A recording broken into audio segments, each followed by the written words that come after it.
do it again? Why not? And throughout the course of this series, throughout the course that we've been touching on, this is a question that shouldn't just be on your mind on Sundays. When you look at your bank account and you're trying to qualify for something, you shouldn't be looking at what the statement says. You should be asking the question, why not? When you're looking at that relationship that's fractured and broken because you broke it, you shouldn't be looking at, well, woe is me, I deserve this. You should be asking the question, why not? When you're looking at that job that you don't qualify for, that's going to double your pay, you shouldn't be looking at the qualifications saying, well, they want 10 years experience and they want a degree that I can't even afford. You should be asking the question, why not? And the reason is because if God has done the impossible again and again and again and again, like we're going to see again today, why won't he do it in your life? Amen? So for those of you that do have your Bibles, if you can turn with me to Judges, the 7th chapter. Actually, you know what? I want to go to Judges 6. We're going to touch on both 6 and 7, but for my note takers, I want you to write down Judges 6, 11 through 16, and then Judges 7, 1 through 7. And my Bible scholars may know this particular set of passages, but we're going to quickly touch on this. And I'm just going to read, again, out of that set, I'm going to read here Judges 6, 11 and 12. And I'm reading from the New International Version, and it says, the angel of the Lord came down and sat under the oak in Oprah that belonged to Joash the Abizrite, where his son Gideon was threshing wheat in a winepress to keep it from the Midianites. I'm really going to try to get through this because there's so much here that there's so much, like we could stay here. We could stay here. We really don't have to go anywhere. But okay, let me just deal with this real quick. This is not what you need to understand is that Gideon here right now, as you read, if you start at verse 1 and begin reading, you realize that this is after the Israelites have acquired the promised land. And God said, hey, don't serve those gods that you find. But they did it anyway. So God had to deliver them into the hands of the clans that were there. And these clans were raiders. And what they would do, if you know anything about raiders, is they would go and pillage the land until there was nothing left. And then they would go on somewhere else. They were nomads. They didn't necessarily have a home. They would just ride around. They would just take what they could, and they would strip the land bare, and they would leave. And what would happen is because they didn't have the protection of God, the Israelites were starving. So because of this, Gideon was in a wine press, shucking this wheat, because he was trying to feed his family. A wine press, for those of you that don't know, is it's a device that crushes grapes. That crushes grapes in order to get the juice out of the grape in order to begin the fermentation process for the wine. So here he is in a place of pressing, in a device meant to press, looking for security. Okay, y'all didn't. There are times that due to our desperation, we will go to the very thing that we know isn't good for us for security. He was in a pressing place, looking not to be pressed, but to be secured. There are some of us that are in toxic relationships. There are some of us that are in that relationship with that person, not because we know that it's not good for us, but because there's a security there. We know what we're dealing with. We know that this relationship isn't meant to be a true relationship, but we are in the wine press looking for security. Through our desperation, sometimes we will go into a place that we know is not meant for our security. And and this is what we've been talking about on Thursdays is not dealing with the root cause, but dealing with the what we see, the output. Some of us can't go to sleep until we smoke something.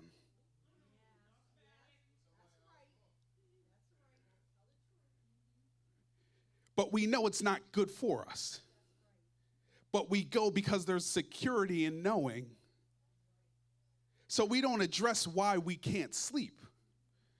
We go into the wine press. We go into the wine press and we hide. It masks our okay. All right. I'm okay. This was Gideon. This was Gideon.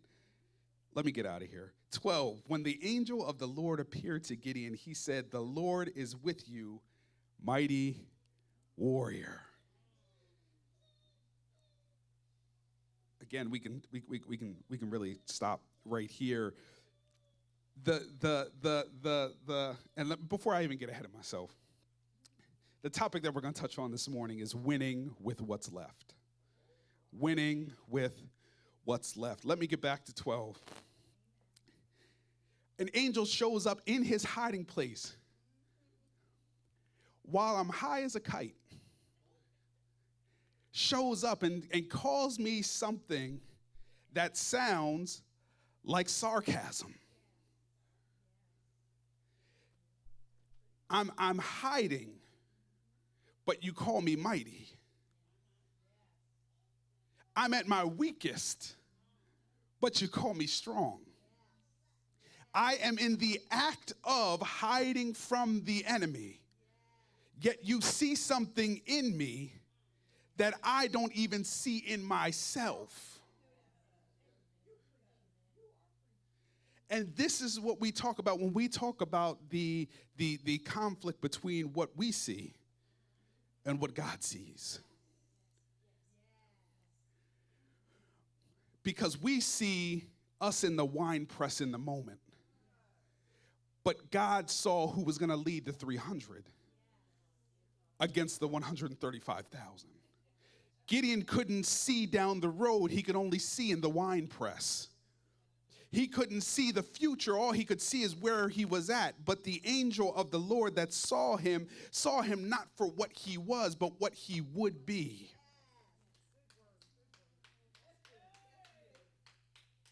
If it was up to Gideon, and we're going to get there, if it was up to Gideon, Gideon would have never even left the wine press. How do you know? 13.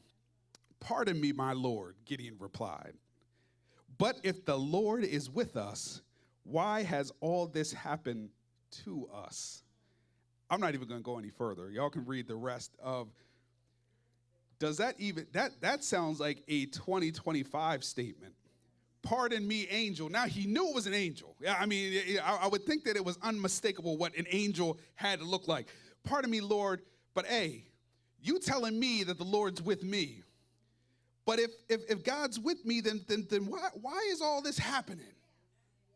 Jazz, why if God is with me, why is all this happening?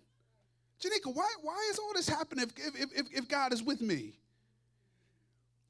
And this is why you should tune in to Thursdays in our Grace and Mercy series.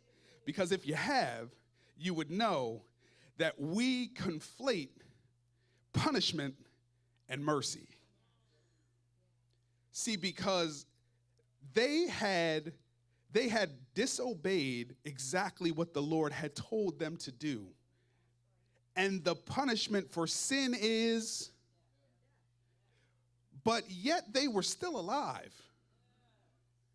So even though Gideon was talking about they've been abandoned, how have you been abandoned? Even though you're in the midst of starvation, even though you're having to hide in the wine press, even though I have delivered you into the hands, you have not been destroyed yet. So this is less punishment as it is mercy. And for whatever reason, because we think that God is a merciful God, we think that should come without consequence.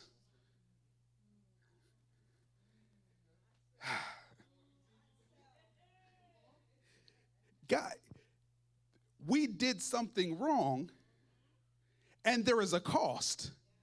But that cost, God isn't requiring us to pay. Mikhail gave me $100. I asked to borrow $100. I couldn't pay him back. I didn't tell him I couldn't pay him back at the time, but he found out the hard way that I could not pay him back. So he has said, you know what? Don't even worry about it. Just give me $20. But I'm mad because if you've forgiven me, why are you making me pay anything at all? Where is this coming from? This is how we as immature Christians deal with what comes down the road when God gives us consequences for our actions. God, why am I going through this thing? Well, you deserve to just be smitten. You deserve to just be wiped off the face of the earth. But even though you have been shaped in iniquity, that you have been shaped into this sin when you first came, and you are sinning every single day, if not in action, but in thought. There is a consequence for your sin. But the payment that should be paid is death. So anything short of death is mercy. The fact of the matter is just like Gideon. Even though we are being pressed and there are things that we are going through, we feel like we need to hide in order to even eat. There is still mercy being shown by God for preserving us in the first place. The thing right now that you find yourself in the midst of is supposed to destroy you, yet you are not destroyed. That's why the word can say that we are pressed on every side, but we're not crushed. You are going to feel some things, and sometimes it is a consequence of your own action. But the fact of the matter is that God's mercy is preventing that thing from crushing you. And oh, it might feel like it's crushing you, but the promise of God is that it can't crush you. As long as you believe that it won't crush you, it will not. The enemy will trick you into thinking that it will, in order for you to believe it. And whatever a man thinks in his heart, what is that?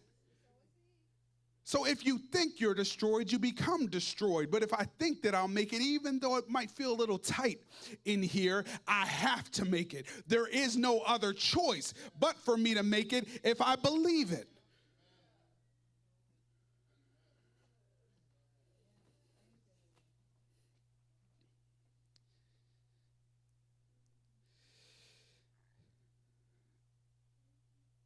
So as you will continue reading, you'll find that the angel of the Lord tells Gideon, I'm going to deliver you. Just come on out the wine press. Like I'm going to deliver the people. He requires Gideon to go do something. And read your word. He requires him to go and build a altar. He has to tear down the old altar to the old gods, Baal, and then based on that, the people begin to follow him and believe him that he can destroy the enemy. Let's jump down to Judges 7, the 2nd chapter. And this is how quick things change. And I want you to pay attention to this. 7:2, the Lord said to Gideon, you have too many men. Wait a minute. Hold on. Hold on. Let me pause there. Let me pause there for a second. He was just hiding in the wine press.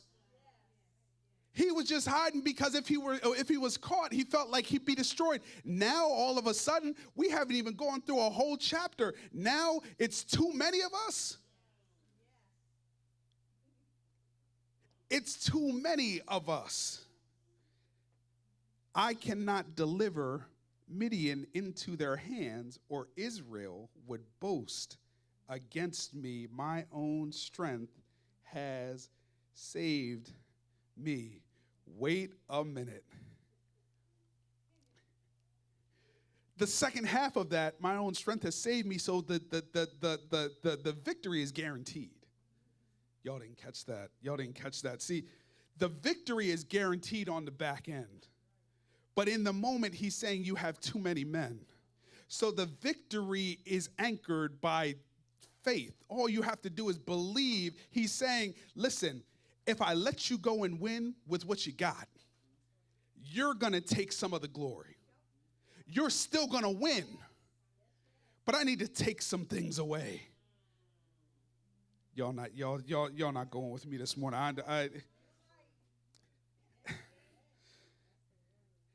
My own strength has saved me. He went from being in a place of isolation and hiding to a place of having too much for God to use. Whoo! Can we be real for a moment?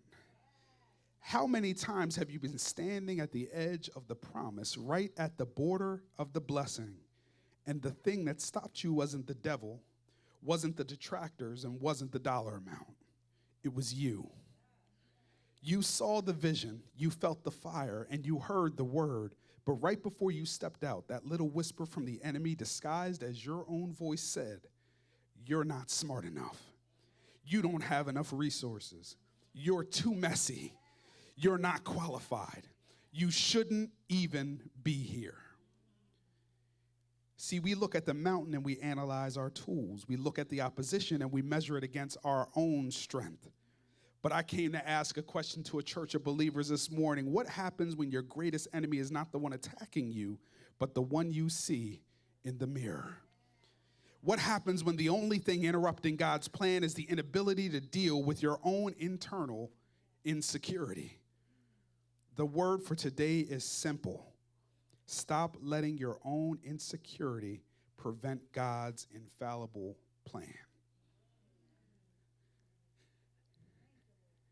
You're supposed to be lacking. You're supposed to be this Swiss cheese of a human where you have these holes in you that are deficiencies. You're supposed to not be able to talk as well as everybody else. You're supposed to not be as smart as everybody else. You're supposed to have a deficiency, a pathway for God to be able to step in, because if you had it all together, then let me go back to the word. Then let's just say in 7:2, you could say, my own strength has saved me. If I had all the tools, I could say it was because I was smart enough. It was because I was strong enough. It was because I planned and my plan went exactly according to how I'd written it down. There has to be a level of opposition that comes your way for God to be able to get the glory and only get the glory.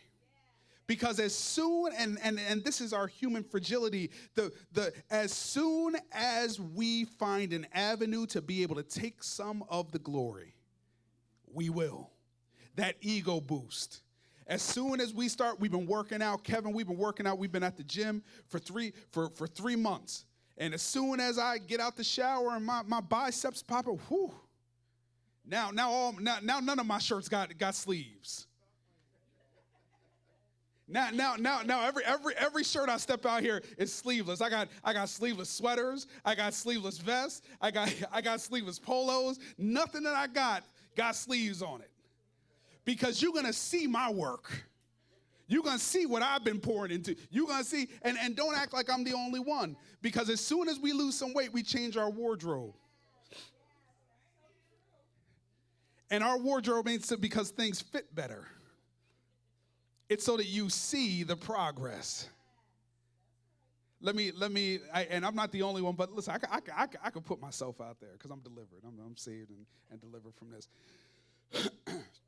One of the best things about my body, when I was young, were my arms, and I would work my arms out, and they would be huge, and I'd have veins popping out of my arms, and everything. And what me and my boys would do is, wore polos, and if you know, the polos, they tighten a little bit around the biceps. But what we would do is before we would go out, and I know I'm not the only one. I don't know whether it's on the stream. We do a quick little 10 push-ups, a quick little 15 push-ups, activate the muscles. So that when you step out, now the veins really popping in my arm. And I don't even need doing that. I'm just walking around, and sometimes, you might have to hold your arm a certain way, like as you're moving, like keep it tight. because I'm showing you my best assets. And that's because of my ego. I need you to see what I've been working on. And as Christians, we will do the same thing where God has to continually chop us down. And God didn't even chop us down. He allows for us to be chopped down to humble us, because if we weren't constantly humbled, we'd be all the way up here. So he has to keep attacking what you find security in.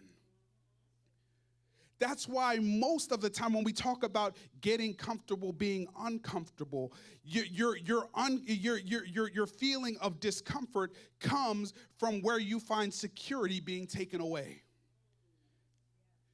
If you find security in your parents and all of a sudden they pass, one or both of them pass, now all of a sudden that stability that you feel like you've had, all of a sudden you're on shaky ground. If you find stability in finances, as soon as your job is touched or as soon as you have some bill that you have to spend all of your savings on, now all of a sudden you are uncomfortable. But God is saying the reason that you have to be comfortable, that you have to become comfortable being uncomfortable is because in the discomfort, that's where I reside. Because as soon as you get uncomfortable, then you can rely on me. Because as long as you're comfortable, I believe that the prophetess said yesterday that that breeds complacency.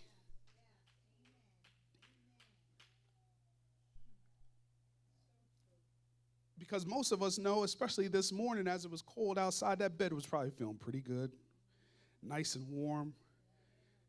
You know, that blanket, whatever type of blanket, maybe y'all knew that it was going to get a little cold. Y'all bought the sheepskin out or whatever, you know, like the microfiber, whatever blanket y'all got. Go and get I know there's some people in my family go and get their quilts. And you just snuggle it all up and then your alarm clock goes off. Oh, my goodness. But because of that comfort, it made it more difficult for you to move. That's complacency. But if you were freezing cold, if you couldn't sleep all night, it's a whole lot easier for you to get up out of bed because that discomfort moves you. When you can't get comfortable, it seems like you're moving, you're rolling around all night. You just can't get in a groove to be able to sleep. I might as well just go ahead and get up. You don't even try no more. You've been trying and you just get up and you move. And God is saying that he has to shake you and allow you to not get comfortable. Because if it were up to us, we wouldn't move. And this life is not based on you, it's based on him. The distortion of your view versus God's view. God doesn't elevate your current condition. He celebrates your ultimate commission. Let me say that again. God doesn't elevate your current condition. He celebrates your ultimate commission. Gideon was focused on his resume, but God was focused on his promise. We do the same thing. We disqualify ourselves based on our past mistakes or our present lack. We are always comparing our chapter 1 to somebody else's chapter 20.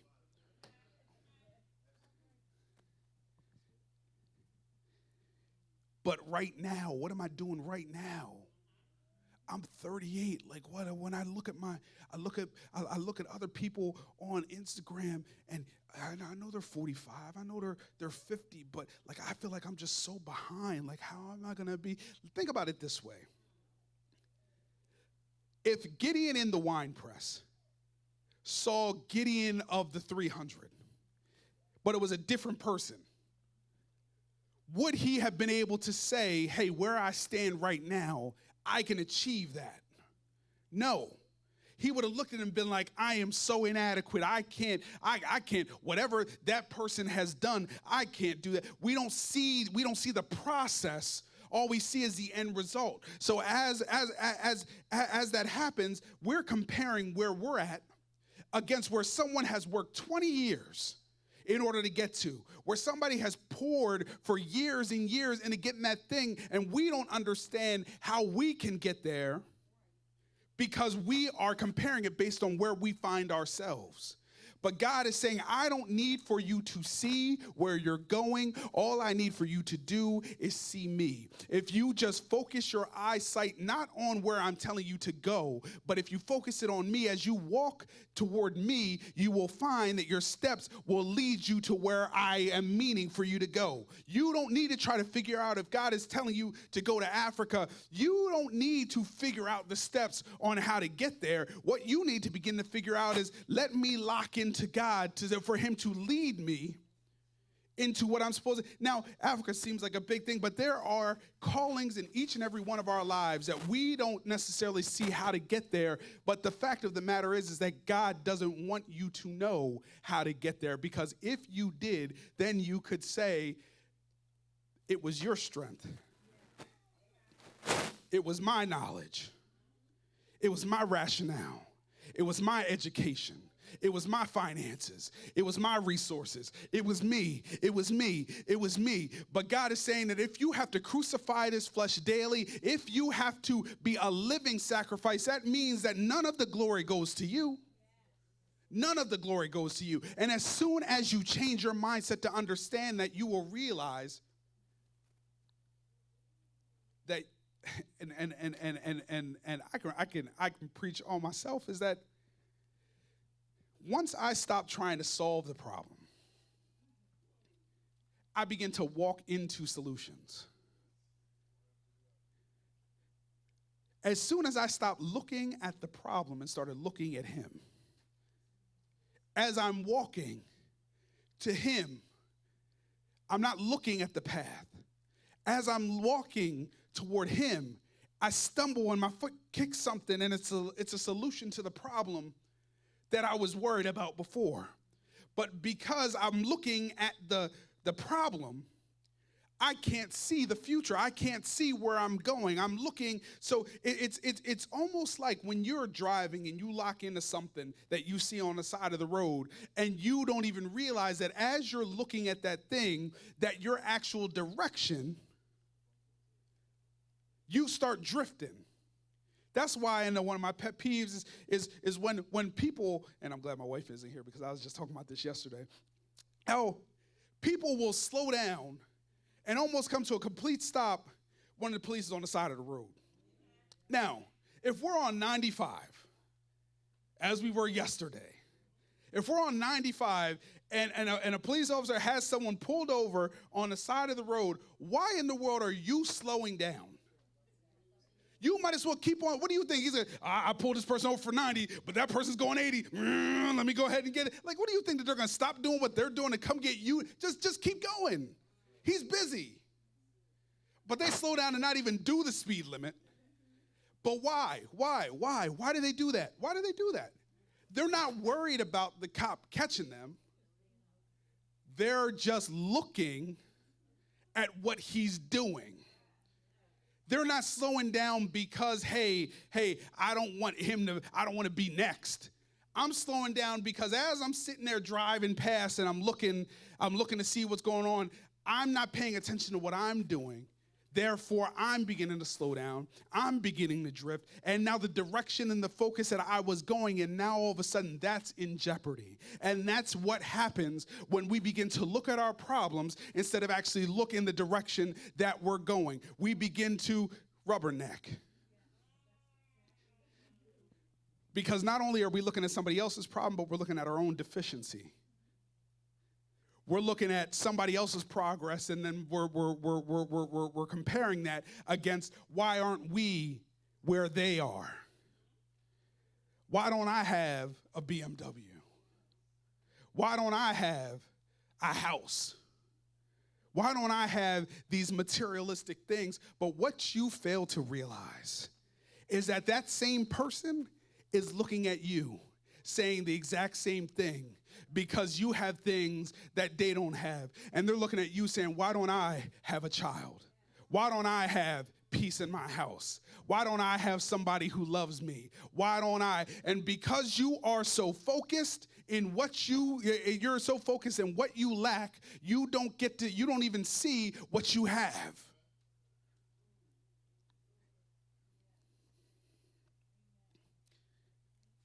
Shifting your perspective shifts your focus.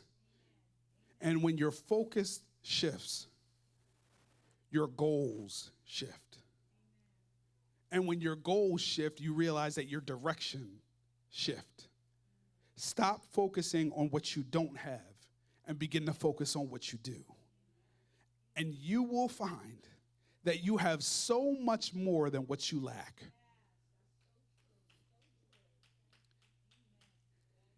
I'm going to close on this point. Victory requires a reduction, not an addition. But y'all not ready for that. Gideon moves past his excuses, and 32,000 men show up. So now he has 32,000 men. It's important to understand that the Midian force was 135,000 men. So that we're still vastly outnumbered, 3-1, right? 4-1. 4-1. And God has the nerve to say, 4-1, you have too many. How can we be down and have too many? We don't have enough, let alone too many.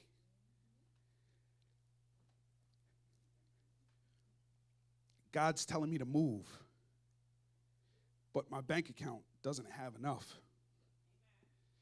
But God's saying you have too much.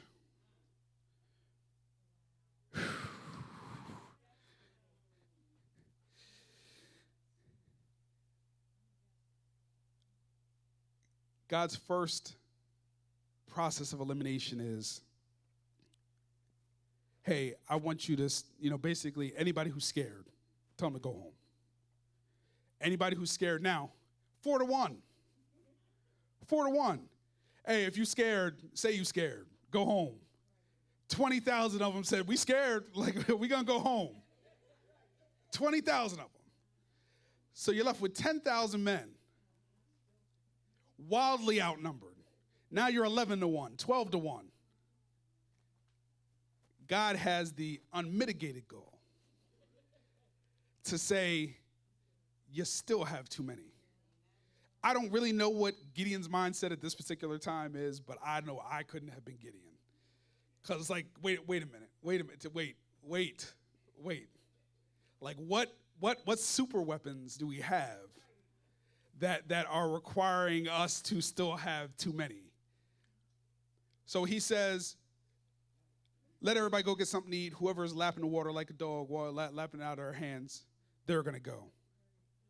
10,000 men. Only 300 of these dudes. And God's like, I can use them. Gideon, would have been back at the hut with those 30,000 men. Because apparently we too much. I'm too much. I'm too much with them. Let me go back there. So Gideon takes these 300 men. And this is what God is saying to you this morning. Those 300 men had the faith that if God is with us, who can be against us? But, catch this. The 300 men were always there, right? They were always in the midst of the others. But the 30,000, what we're talking about 30 what would we say, 32,000, 35,000? So the 34,700 men, their lack of faith outweighed the faith of the 300. It wasn't that they didn't still have faith.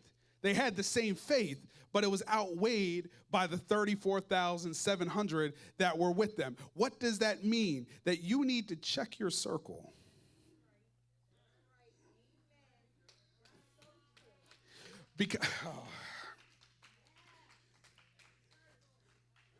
Because you can have the faith, but if you have 4 friends that are going into the fight with you that don't believe like you believe, even though you have the faith, it can be outweighed by the lack of faith.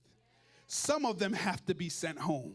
It doesn't mean that they stopped being your friends, because this 34,700, they went back. They were still part of the tribe. Like they were still family, but you can't go with me on this fight. There are some fights that you're going to go into that your victory is predicated on who you have going into it with you. Because even though they might mean you well, they were ready to fight. Those 10,000 men still knew that they were vastly outnumbered, right? So most people would say that they were brave. Hey, we're going to go in here, we're going to do what we need to do. So they had the right intention. But God said, I can't use them. They don't have the faith that's required with this 300 that I'm going to use. See, these 300 are going to realize, even though the 10,000 might go, that there's still 9,700 there that might still boast on it being their fighting force. It's 9,700 where their heart posture isn't correct. They might be saying that they're doing it for the right reasons, but I can't trust where their heart is. God is saying that you need to check those that are connected to you. Because even though they might mean well, they can't go with you on this journey. That does not mean that you won't reconnect with them down the road, but it means that not everybody is meant to hear your story. Not everybody is meant to go on the journey with you. Not everybody, no matter how much you love them, is meant to go into the fight with you. Because sometimes, even though they say they're with you, when it starts getting down to it, you might look for that support and they're gone. There are some people, check this, there are some people that are going with you just to see if you actually succeed.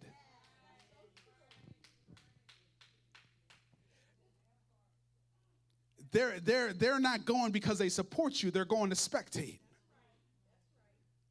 Let me take it to the Old Testament or the New Testament for you. When Jesus began to go back, when he realized that we were getting near to the crucifixion, didn't it say that the crowd got smaller? That the crowd began to dissipate because as he was going into the final act, not everybody is trying to go. When things get rough, when things start to really hit the fan, when they realize, hey, we're not on that celebrity status, there's some danger ahead, even though they might go, some people are just looking to spectate to see what happens. And especially in this day and age, they got their phone out. They're not even there to support. How many times, a craziest thing, how many times have you seen where something drastic will be happening? Somebody's getting beat up or somebody's, like having some sort of medical event, and instead of helping them, they're filming them. And you're sitting here watching because you watch. You're sitting here watching on Facebook, watching on Instagram, and you're watching this crazy video, and the person, whatever they're going through, isn't being helped, but you're able to see it because somebody's filming it. And that, more than anything, should show you that there are people that will be around you not to help, but to spectate and to be able to be able to visually confirm what happened. Yeah, girl, I was there. I saw it happen. Let me tell you what really happened. So this fight, this journey, this fight that you find yourself in this moment, because I know that under the sound of my voice, I know that there are plenty of people that right now are in the fight of their life. And in this fight, the biggest thing that you need to understand and remember as you leave today is that your biggest fight is against your own insecurity. You need to leave the wine press. You don't need to hide from what God said he was going to deliver you out of. Stop masking what you're struggling with the wine press. Because no matter what you look like right now, no matter what you think disqualifies you, no matter whatever happened in your childhood that you think God can't use now, whatever happened in that relationship that you were in 10 years ago that you think disqualifies you from being used now, whatever happened in that last church that you were in that you feel like you can't go to church no more, church people are just like this, or whatever the case may be, whatever that is, God is saying, come out of the wine press. Because if I said that I'm with you, if I called you a mighty man or a mighty woman of valor, if I called you a mighty man or a mighty woman or a mighty warrior, that means that I see you not as what you are currently, but I see you as what you're meant to be. I'm calling you because you should show up in your weakness. Gideon showed up in his weakness. Show up in your brokenness. Show up in your deficit. Show up screwed up. And God is saying, even as you show up right now in your messed up, jacked up state, the testimony is that you realize that I can't fix me on my own. So when the fixing occurs, when you're this finished product that nobody can believe that you were on heroin for 10 years. Nobody can believe that you were an alcoholic for 20 years. Nobody can believe that you were homeless for 30 years. Nobody can believe it, and you can say that it's because of no glory to myself. There were plenty of things that I tried. You can't believe that I was addicted to pornography. You can't believe that I was molested and I couldn't, and I was addicted to sex. You can't believe these things because there were things that I tried to solve it on my own, but I couldn't. But as soon as I came in my messed up state and I came and gave it to God, when he was able to solve it, I was able to say, I tried and burned every bridge. I tried every single experimental solution. I tried what my friends told me to do. I tried what doctors told me to do. I tried what TikTok told me to do. I tried every single one of these things and still couldn't solve this problem. The woman with the issue of blood, didn't they say that she spent everything she had for 12 years? That means she tried everything. And she's not like anybody else. She's not unlike anybody else in this room. You've tried some things. I know I'm not the only one that didn't tried some things. You tried some things to make you feel better. You tried some things to mask what you were feeling, to fill that hole of deficit that you couldn't get beyond. And the thing about trying these things is at the end, you always felt more empty. You tried it, and it wasn't even like you were back to zero. It was like now you're missing more. That's why when we talk about drugs and when we talk about chasing that first high, because you get that first high and it's amazing, and then that second high, now you're chasing. Now you gotta, and the more that you do these drugs, the worse it feels. So now you gotta try something stronger to try to get back to that old thing. Y'all not talking to me. Y'all. And yeah, maybe you haven't done drugs, and maybe you have, but you done some things that were just as bad, if not worse. You done tried some people, and you done tried to get back to that old thing. You done tried some jobs. You done tried doing whatever the case may be. Each and every one of us has fallen short, and as soon as we stop judging, there's a deliverance that occurs when you stop the judgmental attitude and you begin to surrender it all right here. As soon as you admit, I don't have it together, God, I keep trying, I keep messing it up, God, you have to do it. Because if you don't do it, it won't get done. That's where he steps in. That's where he steps in. If your situation hasn't changed and it's because he hasn't stepped in, it's not because his feet don't work, it's because you're not allowing him to. He will step into any situation that you have and solve it. But you have to be in the right mindset to accept help.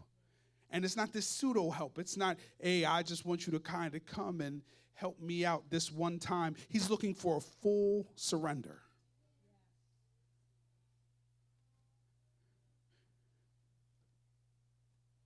So with that being said, who is ready to win with what's left? Right now, you feel depleted.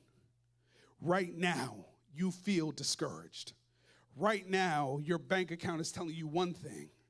Right now, your job is telling you one thing. Right now, your spouse is telling you one thing. Right now, your children or the school is telling you one thing. But is there anybody under the sound of my voice that believes that no matter what they're saying, if God shows up, I can win with what's left? Is there anybody that wants to win today? Who's tired of losing? And the losing is a mindset, because you're not actually losing. You're guaranteed to win in the book. I'm in the book. You're guaranteed to win. So if you feel like you're losing, all you got to do is change your mindset. Let us stand all over the building. Who is ready to win with what's left? Maybe you were volunteered. Maybe you were volunteered by God. Said, have you tried my servant Rose? Have you tried my servant Kevin? Have you tried my servant Jane? Have you tried my servant Minerva? Have you tried them? And God is ready to deliver you, but he's saying, you still have too much. You still have too much. You still have too much. You still have too much. I got to break it all the way down. You had 35,000, but I'm going to break you down to 300. Do I have anybody that feels like they got the 300 right now? You started with 35,000. It might be your energy level. You had 35,000, now you got 300. It might just be your vigor for the ministry. You started gung-ho, you were excited. Now you haven't seen everybody show up like they should. You haven't seen the growth like you should. Now you done went from 35,000 to 300. But I serve a God who will win with what's left. Because my word says if any two or three, he doesn't need 35,000. 2 or 3, touch and agree, believing anything. There's no restrictions. There's no restrictions. God is willing to move as long as you believe. As the intercessors come, we believe here. We believe. Because I could tell you some stories where as my faith lined up, the impossible lined up. I can't tell you the story about my son without crying. Y'all have seen it. Because it is the impossible showing up. And it wasn't just a one time. It wasn't just it was the culmination of me breaking down in Janika's arms, but it was from months and months of God showing up in the impossible. Every single ultrasound, nothing wrong. How? Not only were we confused, doctors confused. Janika, were your colleagues not confused? Everybody was confused. Why? And not a confused like, oh, what we see, we don't understand, but why isn't this messed up like the rest were? We couldn't come up with any answers before. And I'm not preaching out of the book, I'm preaching out of my life.